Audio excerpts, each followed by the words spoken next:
Alright, I'm going to be tying a Smoky Mountain pattern called a Coffey's Creeper, sometimes called a Coffey Stone. This was invented by Frank Coffey, who tied it with some used latex that he got from the old Daco plant.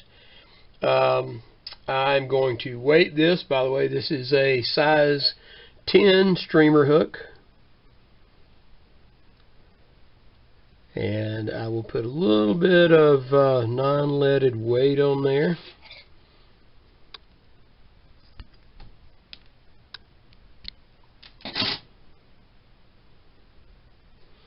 And then I'm using brown 140 denier ultra thread.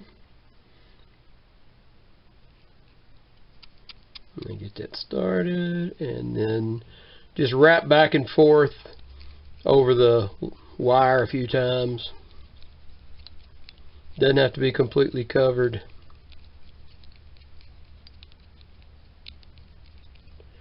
The original recipe for this fly uses goose biot tails, and I'm using rusty brown. The original recipe calls for natural gray.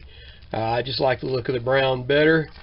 And it also calls for the biots to be placed to the side of the fly, pointing out with the curve going out, and sort of wrapped in with the latex. And I like to tie mine with the tail the other way. I just like to make the little flared out tail, which to me looks more like a stonefly. That's just my personal taste on that. So I'm going to tie I always tie going the other way first. And then here's the other one. Little goose biot. And so you can see what I'm doing. I'm angling it in that direction.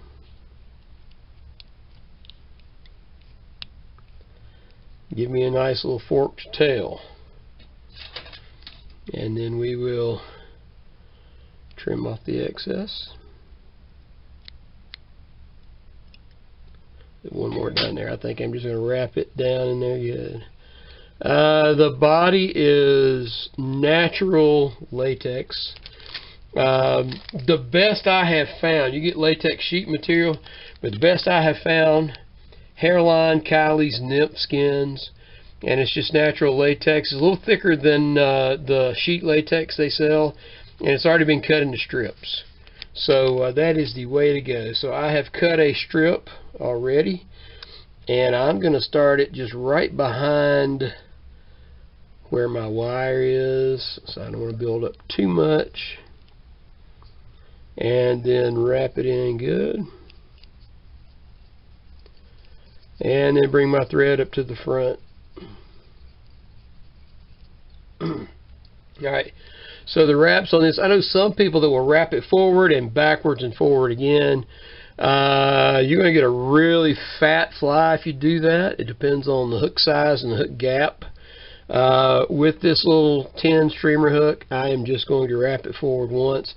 And notice I am overlapping about halfway to give it that segmented body look.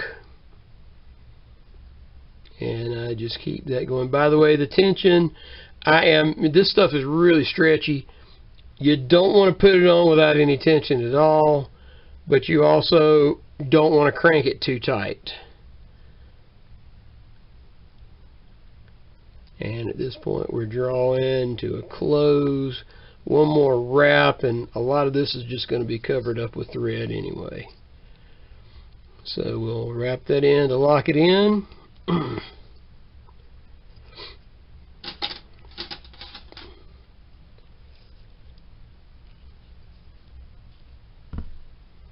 And then trim.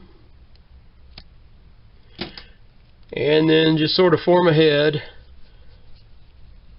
with several wraps. Cover up all that latex right there. Most of the head is going to be under antenna feelers, whatever you want to call them. Alright, good enough. Now, I like to use a little bit longer from the tail end of the biot feather for the, some people call them antennas, some people call them feelers, but I've cut two little matching that were right beside each other, and we are going to point forward and cross. And to show you what it looks like from the top of the fly, it's going to go right across the top of the head with most of it, maybe 2/3, going forward. And then I'm going to do the same thing in the other direction with a little crisscross.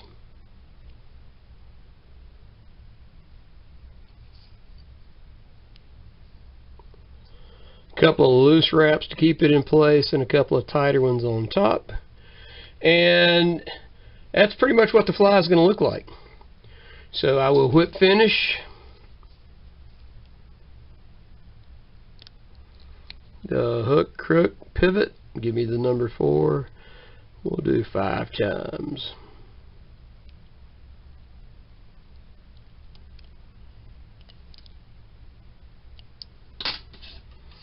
And then trim.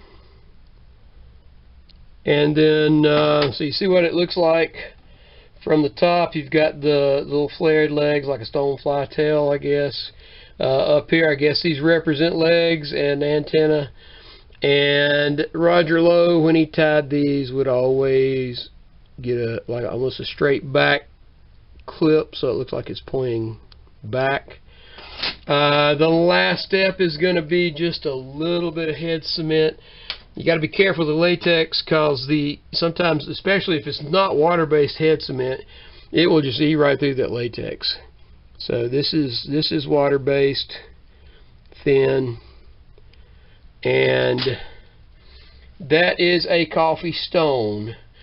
Now, I have caught some fish on this. Haven't fished a whole lot, but I know some old timers that fish exclusively in Cherokee, and this is the only fly they will use.